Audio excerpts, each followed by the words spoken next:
আসসালামু আলাইকুম। আশা করছি সবাই ভালো আছেন। আলহামদুলিল্লাহ আমরা বেশ ভালো আছি। দেখতে দেখতে নতুন আরও একটি ভিডিও নিয়ে আসলাম আপনাদের জন্য। আশা করছি শেষ পর্যন্ত দেখবেন, ভালো লাগবে। তো এখানে দেখিয়ে দিছি বেশ কিছু পেঁয়াজ এনেছে, সেই সাথে একটা বিরিয়ানি মশলা, আর এনেছে চিকেন, ধনিয়া পাতা।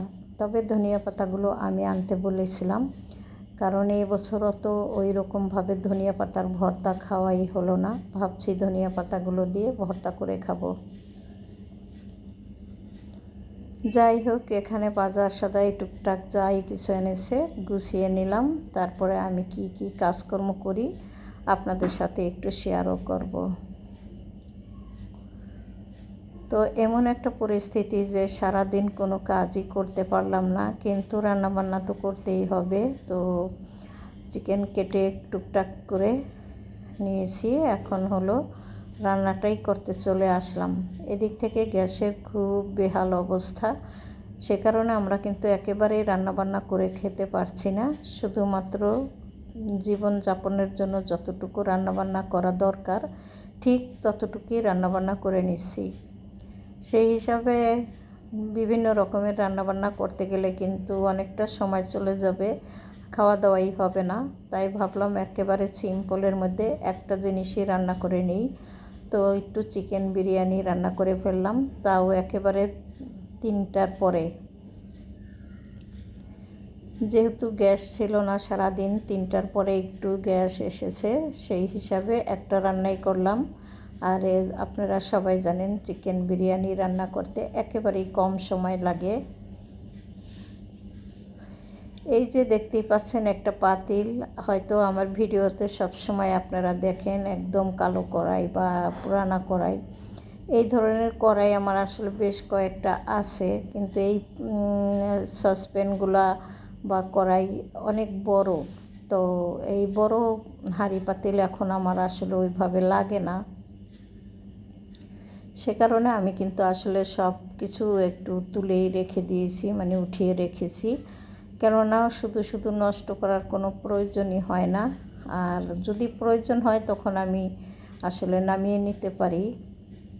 আর বড় জিনিস আসলে ধোয়া পরিষ্কার করা কিন্তু একটু ঝামেলারই ব্যাপার হয়। আর অল্প জিনিসের জন্য কেনই বা এত বড় জিনিস নষ্ট করব, সেই হিসাবে আমি কিন্তু সবসময় বড় পাতিলগুলা তুলেই রেখে দিই। তো আপনাদের সাথে কথা বলতে বলতে এদিক থেকে কিন্তু আমার বিরিয়ানি রান্নাটা হয়ে গেছে, দেখতেই পাচ্ছেন। তো বেশ কিছুক্ষণ দমে রেখে দিয়েছিলাম বিরিয়ানি, তারপরে কিন্তু আসলে খাবার টেবিলে দিয়ে দিলাম। তো অত বেশি কিছু করি নাই, আমি চাইলে এখানে কিন্তু বেগুন ভাজা করে দিতে পারতাম, তবে বেগুনগুলো আমি কেটে রেখেছি। যদি ছেলেরা বলে ঠিক আছে তাহলে আমি ভেজে দিব। আর ডিম আসলে বাসায় একটা ডিম ছিল, সে কারণে আর ডিম সেদ্ধও করলাম না, শুধু সালাদ করে বিরিয়ানি দিয়েই খাওয়ার ইচ্ছে ছিল। তো পরবর্তীতে কিন্তু আমি বেগুনটা ভেজে এনে দিয়েছিলাম, তবে বেগুন ভুনা করলেও ভালো হতো।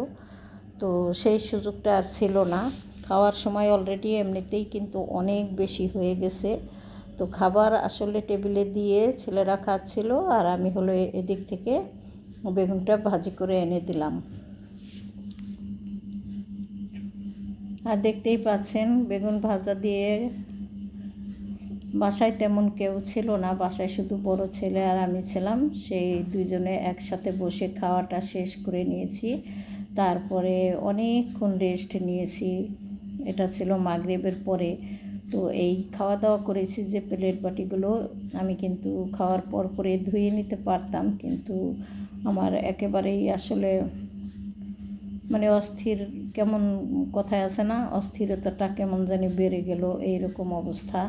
তো সেই কারণে আমি আর দোয়াদাইয়ের কাছে দাঁড়িয়ে গেলাম না। আমি আসলে একটু অসুস্থই আছি, সেই কারণে আমি অনেকক্ষণ রেস্ট করে তারপরে মাগরিবের পরে হলো প্লেট বাটিগুলো ধুয়ে নিলাম, যেহেতু বাসায় কেউ নাই, অতিরিক্ত ঝামেলাও নাই। আর শুধুমাত্র প্লেট বাটি ধোয়া দায়ী করলেই তো হয় না, ধোয়ার পরে কিন্তু আমি খুব সুন্দর করে সিঙ্কটা পরিষ্কার করে রাখি রাতের বেলা, তা না হলে কিন্তু আবার মানে সিনকে একটা পোকামাকড় অতিরিক্ত উঠে, মানে তেলাপোকা উঠে। তো সেই কারণে আমি সব সময় সিঙ্ক বা রান্নাঘর ধুয়ে মুছে পরিষ্কার করে তারপরেই কিন্তু রাতে আসলে শুয়ে পড়ি। কিন্তু কোনো কিছুরই প্রমাণ বা সুন্দর দেখায় না, কেননা রান্নাঘর তো টাইলস করা না, মোজাইক করা, এবং খুব বিধ্বস্ত অবস্থা রান্নাঘরের।